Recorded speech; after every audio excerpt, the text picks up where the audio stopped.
Hey y'all, this is Gabi. And this is Rena. And you are listening to the Conspiracy Discourse Podcast, the show that disproves common conspiracy theories. Today we're providing you with the facts to disprove the flat earth theory.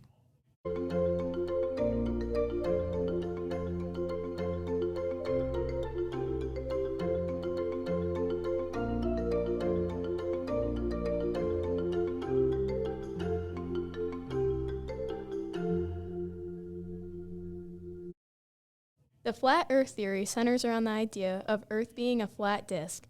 With this theory comes along their perception of gravity being an illusion, the government controlling weather patterns, and altogether scientific evidence being a hoax. Now this may seem as an irrational thought, but the idea of the flat earth theory began in the 1900s and still prevails in the 21st century. Samuel Shenton established the International Flat Earth Research Society in 1965, and it was relaunched in October of 2009. You may be wondering how these flat earthers are disproving scientific evidence. Well, they seem to have an answer for everything because they have developed specific rebuttals for these lines of evidence. Although the rebuttals are factually incorrect, they seem logical enough to the average Joe. For instance, flat earthers would claim that the sun and moon revolve around the earth, and at both the poles, there are major ice walls that seem to hold up the sky. These flat earthers also have a different perception to gravity, saying that objects don't accelerate downwards, but instead the flat disk of the earth accelerates upwards at 32 feet per second due to suspected dark energy. What is this mysterious dark energy? It sounds like something from Harry Potter.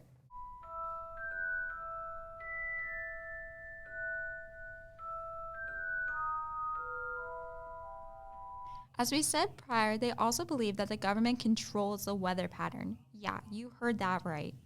Flat earthers claim that chemtrails from airplanes consist of chemical agents that cause our weather patterns. Now, who in their right mind would purposely want to cause a natural disaster? I honestly have no clue, Gabi, but shockingly, these aren't the only things flat earthers have to say.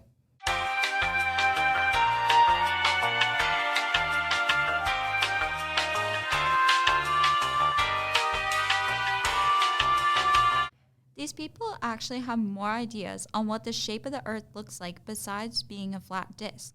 How exciting! They believe the earth can either be a short, fat cylinder or a cubical square as well. Bruh. Of course, there's a whole lot of evidence that disproves their claims. Take, for example, a hurricane. It spins counterclockwise in the northern hemisphere, but clockwise in the southern hemisphere. This is literal evidence that we live on a giant spinning rock. Renowned mathematicians from ancient Greece believed that the earth is a sphere because they developed evidence obtained from traveling to Egypt and they observed the constellation of stars.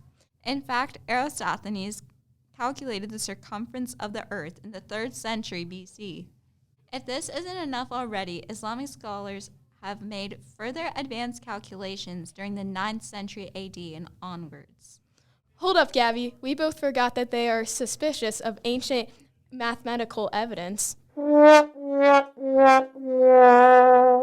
Rena, the whole history of aerial photography serves as physical proof for the curvature of the earth. That is very true. Captain Albert W. Stevens, an officer of the U.S. Army Air Corps and aerial photographer, provided us with the first photographic evidence of Earth's curvature. The photograph was taken on an airplane east of the Andes mountain range in South America.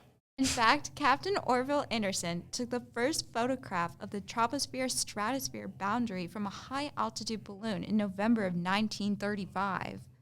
Also, the Explorer 6 satellite took the first photograph of Earth from orbit in 1959, and the Apollo 12 astronauts took the first photograph of Earth from a lunar surface. But wait, Rena. If we are able to travel out of Earth and go to the moon, why would someone believe that the Earth isn't round? Apparently, these flat earthers also believe that the Apollo 12 landing and other space endeavors are a hoax from the government. They are seriously so stubborn. What did he say? Obviously, the landing of the moon did occur, and planetary spacecraft have led to the increase in the sophistication of photography of Earth from space. For instance, Jupiter-bound Voyager 1 snapped the first photograph of the Earth-Moon system in a single frame, providing an impression of the view of the spacecraft approaching from Earth. I don't think aerial photography is enough to prove that the Earth is round for these flat earthers. And clearly, we are on a podcast right now, so we can't prove these photographs to them physically. No way. Well, in 1851, Mr. Foucault developed a pendulum that changes direction during the course of the day. It yields direct evidence of Earth's rotation right at the Pantheon in Paris. They still won't believe us either way. Well, we tried. If they don't listen to us, then that is kind of a them problem. Thanks for listening to this episode of Conspiracy Discourse. We hope you're able to take away some brief but valuable information on the curvature of the Earth and the flat Earth theory. We have one final question for y'all before we leave, though.